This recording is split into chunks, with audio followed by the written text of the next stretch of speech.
Hi friends, the jobs junction channel में आपका स्वागत है।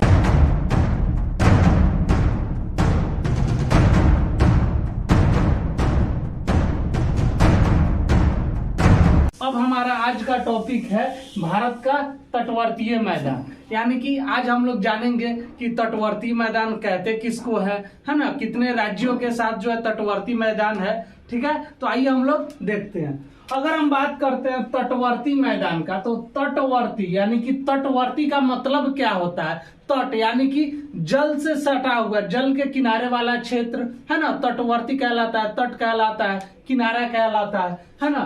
तो तटवर्ती का मतलब हो गया। तो वहीं आज हमको देखना है भारत का तटवर्ती मैदान, यानी कि भारत का कौन कौन सा क्षेत्र जो है तटवर्ती मैदान का जो है क्षेत्र कहलाता है। तो आपको पता है कि हाँ, हमारा भारत का जो है मैप है, जो कि मतलब समझने के लिए बनाया गया है। तो आपको पता है कि पश्चिमी घाट हमने पिछले वीडियो में, बहुत सारे वीडियो में पढ़ चुके हैं, है ना। उसके बाद इधर आता है पूर्वी घाट, यानी कि इधर जो है आपका अरब सागर आता है, और इस साइड जो है बंगाल की खाड़ी आता है। यानी कि पश्चिमी घाट की तरफ क्या आता है? अरब सागर, और पूर्वी घाट की तरफ क्या आता है? बंगाल की खाड़ी आता है ना।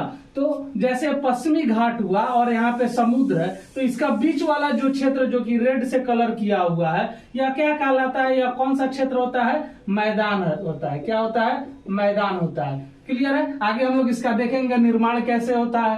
क्लियर? ठीक है। तो उसके बाद यहाँ पे देखिए पूर्वी घाट है, और यहाँ पे जो है बंगाल की खाड़ी का जो है जल है ना। तो उसके बीच का जो ये क्षेत्र है रेड से जो लिखा हुआ है, यह वाला जो क्षेत्र होता है क्या कहलाता है? मैदान कहलाता है। ठीक है। और आपको पता है कि पूर्वी घाट और पश्चिमी घाट को मिलाने का कार्य कौन करती है? तो नीलगिरी की पहाड़ी करती है ना।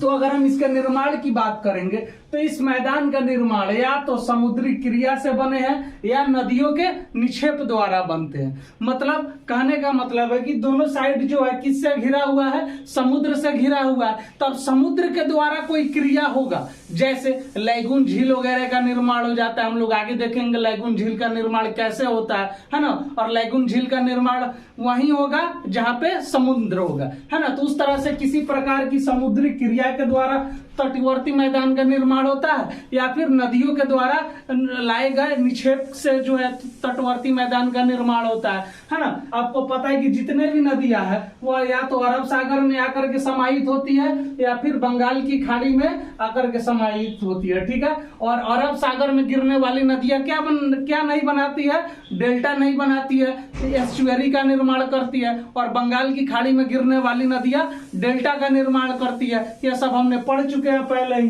क्लियर है? तो इसका निर्माण की बात करेंगे तो कैसे होगा? या तो समुद्री क्रिया से या नदियों के निक्षेप से। ठीक है। तो ये दोनों का निर्माण होता है किसका? पश्चिम तटीय मैदान का और पूर्वी तटीय मैदान का। क्लियर है? और पूर्वी तटीय जो मैदान है यह क्या है? थोड़ा चौड़ा मैदान है, यानी कि चौड़ाई इसकी ज्यादा है। किसके द्वारा? तो पश्चिमी तटीय तटवर्ती मैदान की अपेक्षा पूर्वी तटीय मैदान का चौड़ाई ज्यादा है। ठीक है। उसके बाद पश्चिमी तटीय मैदान जो होता है वह आपका संकरा होता है, और पूर्वी तटीय मैदान संकरा नहीं होता है, टूटा फूटा हुआ। आपको पिछले वीडियो में हम लोग इसको बहुत ही विधिवत तरीके से देख चुके हैं, आप लोग प्लेलिस्ट में जाकर देख सकते हैं। उसके बाद प्रायद्वीपीय पठार के दोनों किनारे, यानी कि एक तरफ पूर्वी किनारा और एक तरफ पश्चिमी किनारा और एक तरफ पूर्वी किनारा, पूर्वी तथा पश्चिमी किनारे पर संकीर्ण तटीय मैदान का विस्तार है। यह पश्चिम में अरब सागर से लेकर पूर्व में बंगाल की खाड़ी तक फैला है। यानी कि यह जो है आपका पश्चिम दिशा कहलाता है ना। और इधर क्या है? पूर्व दिशा कहलाता है। तो कहां से? अरब सागर से लेकर के बंगाल की खाड़ी तक जो है स्थित है, इसका मतलब निर्माण हुआ है ना। बंगाल की खाड़ी तक फैला हुआ है। अगर हम बात करेंगे कि भारत के कितने राज्य तटीय सीमा बनाते हैं, तो उसमें आपको 9 हो जाएगा। कौन कौन? गुजरात, महाराष्ट्र, गोवा, कर्नाटक, केरल, तमिलनाडु, आंध्र प्रदेश, उड़ीसा और पश्चिम बंगाल। 9 राज्य जो है तटवर्तीय मैदान का निर्माण तट से सटे हुए हैं। क्लियर है? अब हम अगर बात करते हैं सबसे लंबी जलीय सीमा, यानी कि जो जलीय सीमा है वह भारत के किस राज्य की सर्वाधिक है, तो उसमें हो जाएगा आपका गुजरात। कौन हो जाएगा भाई? गुजरात हो जाएगा। अगर हम सबसे छोटी जलीय सीमा की बात करेंगे वो हो जाएगा आपका कौन, गोवा। यानी कि जो गोवा है, गोवा का सीमा, जलीय सीमा क्या है, सबसे छोटा है, और गुजरात का क्या है, सबसे बड़ा है ना। उसके बाद अगर हम लंबाई की बात करेंगे कि जो भारत की तट रेखा की लंबाई है वह है आपका 6100 किलोमीटर। क्लियर है। और यहाँ पे एक और चीज है, भारत की तट रेखा की कुल लंबाई 7516 या 7516.6 भी कहीं कहीं आपको देखने को मिलता है।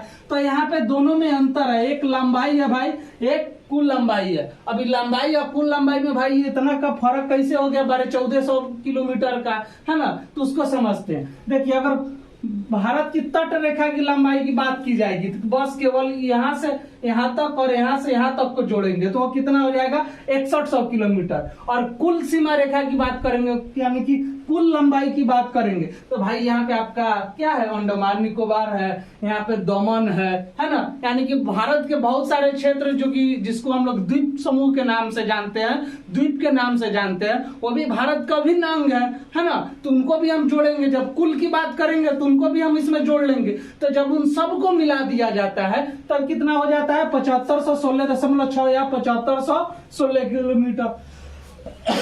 ठीक है। उसके बाद अगला जो हमारा पॉइंट है वह है कि भारत की स्थलीय सीमा की कुल लंबाई। स्थलीय सीमा कौन हो जाएगा, ये वाला, यानी कि मैदान वाला जो क्षेत्र हो जाएगा, हो जाएगा कितना है, 15,200 किलोमीटर। स्थलीय सीमा की लंबाई कितना हो जाएगा, 15,200 किलोमीटर। क्लियर है। अब जो है हम बात करते हैं कि जो तटवर्तीय मैदान है उसको हमने कितने भागों में बांटा है, तो 2 भागों में बांटा है। कितने भाग में, 2 भाग में। कौन कौन, पहले ही चर्चा कर चुके हैं, एक पश्चिम तटीय मैदान, एक पूर्वी तटीय मैदान, है ना। पश्चिम तटीय मैदान किधर है भाई, तो अरब सागर के तरफ है ना। अब पूर्वी तटीय मैदान किधर है, बंगाल की खाड़ी में स्थित है, यानी कि बंगाल की खाड़ी के तरफ स्थित है। ठीक है। उम्मीद है आप लोगों को इतना समझ में आया होगा। हम लोग अगले वीडियो में जो है पश्चिम तटीय मैदान को देखेंगे बहुत ही विधिवत तरीके से, क्योंकि यह वीडियो काफी लंबा हो जाएगा। इसलिए अगर आपने द जॉब्स जंक्शन चैनल को सब्सक्राइब नहीं किया है तो उसको जल्दी से सब्सक्राइब कर दीजिए और बने रहिए हमारे साथ। धन्यवाद।